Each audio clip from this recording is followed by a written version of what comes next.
Hi hello friends, this is Anil Kumar Alli. Welcome to my channel.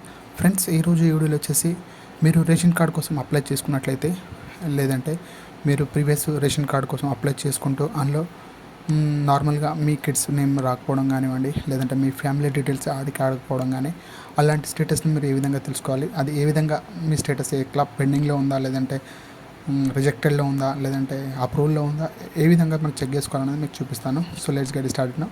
Friends, నా ఛానల్కి మీరు మొదటిసారి చూసినట్లయితే please subscribe my channel. So ముందుగా మనం తెలంగాణ వెబ్సైట్లో ఆహార భద్రత card website FSC search ration card అయితే ఓపెన్ చేయాల్సి ఉంటుంది. ఇలా మెయిన్ పేజ్ ఈ విధంగా వస్తుంది. ఇలా మనం డీటెయిల్స్ మనం చెక్ చేసుకున్నట్లయితే ఇక్కడ రేషన్ కార్డు ఓపెన్ చేసినట్లయితే ఇక్కడ మనకి ఓల్డ్ రేషన్ కార్డు ద్వారా కానివ్వండి, లేదంటే సో మీకు ఎటువంటి డీటెయిల్స్ లేకపోయినా మీకు రేషన్ కార్డు ఉందో తెలియదు, లేదో తెలియదు. సో అది మన ఆధార్ కార్డ్తో ఎంటర్ చేస్తూ మన డీటెయిల్స్ని ఏ విధంగా ఫైండ్ చేయాలనేది మీకు చూపిస్తాను. సో చాలామందికి నాకు రేషన్ కార్డు ఉందో లేదో తెలియదన్నా, లేదంటే నా రేషన్ కార్డు ఎక్కడుంది, మా మదర్ దాంట్లో ఉందా, లేదంటే నేను రీసెంట్లీ మ్యారేజ్ చేసుకున్నా అందులో ఆ లిస్ట్లో ఉన్నదా, సో అప్లై చేశారా లేదా స్టేటస్ కూడా మాకు తెలియదని చాలామంది అంటున్నారు. సో ఈ విధంగా మీకు రేషన్ కార్డ్ నెంబర్ లేకపోయినా ఓన్లీ మీ ఆధార్ కార్డ్ నెంబర్తో మనము ఫైండ్ చేసుకోవచ్చు. సో ఆధార్ కార్డ్ స్టేటస్ తోటే మన ఆధార్ కార్డ్ని నెంబర్ ఎంటర్ చేసి మన రేషన్ కార్డ్ ఏ విధంగా ఉంది, ఎక్కడుంది, ఏ డీటెయిల్స్తో ఫైండ్ అయింది, మన నేమ్, ఫ్యామిలీ డీటెయిల్స్ ఏంది అనేది మనం తెలుసుకుందాము. ఫ్రెండ్స్, నా ఛానల్ కనుక మీరు మొదటి చూసినట్లయితే please subscribe my channel. So ఇది మెయిన్ వెబ్సైట్.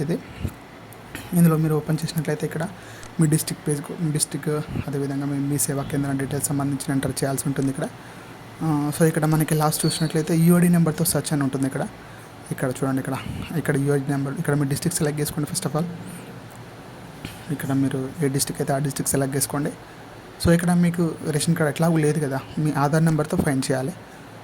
సో ఇది మీ సేవ, ఇది కూడా అవసరం లేదు, మీ సేవ నెంబర్ అవసరం లేదు. ఇక్కడ యూఐడి నెంబర్ ఉంది కదా, దీన్ని ఇక్కడ క్లిక్ చేయండి. క్లిక్ చేసి ఇక్కడ మీ ఆధార్ నెంబర్ ఉంటుంది కదా, మీ ఆధార్ నెంబర్ ఇక్కడ ఫైండ్ చేయండి. మీ ఫ్యామిలీ డీటెయిల్స్లో ఎవరైనా, మీ ఆధార్ కార్డ్ అయినా లేదంటే ఎవరి ఆధార్ కార్డ్ అయినా మీ ఫ్యామిలీ డీటెయిల్స్లో ఉన్న ఆధార్ కార్డ్ని ఇక్కడ ఎంటర్ చేయాల్సి ఉంటుంది. చూడండి ఇక్కడ. సో ఇక్కడ మీ ఆధార్ స్టేటస్ ఏ విధంగా ఉంది, ఎక్కడ ఏ పరిస్థితిలో ఉంది, రిజెక్టెడ్లో ఉందా, అప్రూవ్లో ఉందా, లేదంటే నా స్టేటస్ ఎలా ఉంది, మదర్ దాంట్లో ఉందా, ఫ్యామిలీ డీటెయిల్స్లో కొత్త యాడ్ చేసుకున్న దాంట్లో ఉందా, సో మీరు తెలుసుకోవచ్చు. ఎటువంటి డౌట్ఫుల్ అయితే అవసరం లేదు. ఇలా సింపుల్గా మీ ఆధార్ నెంబర్ తోటి మీ ఆధార్ నెంబర్ ఎంటర్ చేస్తూ మీ రేషన్ కార్డ్ యొక్క స్టేటస్ని తెలుసుకోవచ్చు. ఫ్రెండ్స్ చూడండి, ఇక్కడ నేను ఇక్కడ ఎంటర్ చేశాను అనేది. ఇక్కడ మా ఫ్యామిలీ డీటెయిల్స్ ఒకళ్ళు యాడ్ చేశాను. ఇక్కడ యాడ్ చేసినప్పుడు ఇక్కడ చూడండి, ఇక్కడ నేను కొత్తగా అప్లై చేశాను. సో అప్లై చేసుకున్న డీటెయిల్స్ ఎఫ్ఎస్సి మీ సేవ నెంబర్ ఒకటి వచ్చింది, ఆధార్ నెంబర్ వచ్చింది, మా ఫ్యామిలీ డీటెయిల్స్ మేల్ ఫీమేల్, అదేవిధంగా స్టేటస్ అని వచ్చింది. సో నేను అప్లై చేసింది రీసెంట్లీ కాబట్టి సో టోటల్ అన్ని పెండింగ్ అని చూపిస్తుంది. ఇక్కడ చూడండి, ఇక్కడ మనకి టోటల్గా మన 4 మెంబర్స్లో అందరి పెండింగ్ అని చూపిస్తుంది. సో మన స్టేటస్, మనకు ఫ్యామిలీకి డీటెయిల్స్, రేషన్ కార్డ్ నెంబర్స్ అయితే ఇక్కడైతే మనైతే యాడింగ్లో ఉంది. సో యాడింగ్లో ఉన్నప్పుడు డీటెయిల్స్ అయితే ఈ విధంగా చూపించడం జరుగుతుంది. అంటే మీ యొక్క రేషన్ కార్డ్ అనేది మీ సేవా కేంద్రంలో కానివ్వండి, లేదంటే ప్రజాపాలన ఆఫీస్లో కానివ్వండి, లేదంటే గ్రామ సభల ఆఫీస్లో కానీ మీ డీటెయిల్స్ అయితే వెళ్ళింది. సో అక్కడ ఎంటర్ చేయొచ్చు. ఇది దానికి లాగిన్ ఐడి డీటెయిల్స్, లేదంటే మీ సేవ లాగిన్ ఐడి డీటెయిల్స్ అయితే కావాల్సి ఉంటుంది. సో మీ డీటెయిల్స్ అయితే అక్కడైతే వెళ్ళి మీ యొక్క స్టేటస్ని ఇక్కడ ఎంటర్ చేస్తారు. మీ ఫ్యామిలీ డీటెయిల్స్ అందరి మీ రేషన్ కార్డ్ నెంబర్తో సహా ఎంటర్ చేయాల్సి ఉంటుంది. ఆల్రెడీ ఎంట్రీ అయిపోయింది. So just only government approval ఇవ్వాలి. సో మీరు జెన్యూన్గా ఉన్నారు, ఎన్ని సంవత్సరాల నుంచి హైదరాబాద్లో ఉంటున్నారు, మీ ఆధార్ నెంబర్ ఏంది, మీ రేషన్ కార్డ్ ఏంది, లేదంటే మీ ఓటర్ ఐడి ఎక్కడ ఉంది, సో డీటెయిల్స్ అవన్నీ చెక్ చేసుకొని మీ ఆ ఏరియాలో సంబంధించిన డిస్టిక్ వైజ్ సంబంధించింది ఆ డిస్టిక్ మండల కేంద్రానికి వెళ్తుంది. అక్కడ ఎఫ్ఎస్సి సంబంధించిన ఆఫీసర్స్ వీళ్ళు వెరిఫై చేయడం అనేది జరుగుతుంది. వెరిఫై చేసినాక మీ యొక్క డీటెయిల్స్ని, మీ యొక్క రేషన్ కార్డ్ స్టేటస్ని సో ఇక్కడ మీకు వాళ్ళు అప్రూవల్ ఇస్తారు. జస్ట్ అక్కడ రైట్ సైడ్లో అప్రూవ్ అని ఉంటుంది, దాన్ని టిక్ చేయాల్సి ఉంటుంది. ఆ టిక్ చేసినప్పుడు మాత్రమే మీ యొక్క రేషన్ కార్డ్ అప్రూవల్ అయిపోయినట్టయితే స్టేటస్ ఆటోమేటిక్గా డైరెక్ట్గా ఇక్కడ చూడండి, ఇక్కడ డిస్ట్రిక్ట్ సెలెక్ట్ చేసుకొని మీ ఇక్కడ రేషన్ కార్డ్ నెంబర్ ఎంటర్ చేసి ఇక్కడ చూడండి, లేదంటే మీ సేవ నెంబర్ ఎంటర్ చేసినా మీ యొక్క రేషన్ కార్డ్ డీటెయిల్స్ అయితే వస్తుంది. ఇక్కడ చూడండి, ఇక్కడ రాక ఎంటర్ చేసినట్లు అగైన్ మళ్ళీ ఎంటర్ చేయండి. ఇక్కడ కేర్ఫుల్గా ఎంటర్ చేయండి. ఇక్కడ మీ డిస్ట్రిక్ట్ సెలెక్ట్ చేసుకోండి. మీ డిస్ట్రిక్ట్ సెలెక్ట్ చేసుకొని ఇక్కడ మీరు నెంబర్ ఎంటర్ చేయండి, సెర్చ్ అని కొట్టేసేయండి. సో ఇక్కడ మీకు ఎటువంటి రిజెక్షన్స్ కానివ్వండి, ఎటువంటి అప్లికేషన్స్, ఎటువంటి ఇక్కడ స్టేటస్ మీకు కనిపించినట్లయితే సో ఇక్కడ ఈ విధంగా తెలియజేస్తుంది.